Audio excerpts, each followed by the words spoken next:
பகுதிகளில் கொட்டி தீர்த்த கனமழையால் வறண்ட வைகை ஆற்றில் ஆர்ப்பரித்து வந்த தண்ணீர். விவசாயிகள் மகிழ்ச்சி.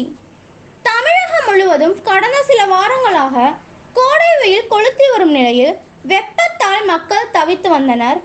இந்நிலையில் கடந்த சில நாட்களாக தமிழகம் முழுவதும் கோடை மழை பரவலாக பெய்து வருகிறது. குறிப்பாக மேற்கு தொடர்ச்சி மலை பகுதிகளில் பலத்த மழை பெய்து வருகிறது. நேற்று நள்ளிரவு வைகை ஆற்றின் நீர்பிடிப்பு பகுதிகளான வெள்ளிமலை, பொம்மராஜபுரம், அரசரடி, மேகமலை உள்ளிட்ட வனப்பகுதிகளில் கனமழை கொட்டி தீர்த்தது.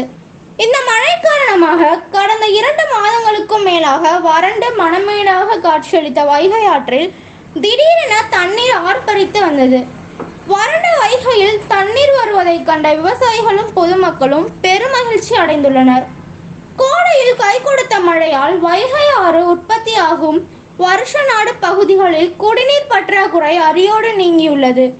மேற்கு தொடர்ச்சி மலை பகுதிகளில் தொடர்ந்து கோடை மழை பெய்யும் என்று வானிலை ஆய்வு மையம் அறிவித்துள்ளதால் இனிவரும் நாட்களில் மழை பெய்யும் பட்சத்தில் வைகை ஆற்றில் நீர்வரத்து அதிகரிக்க வாய்ப்புள்ளது.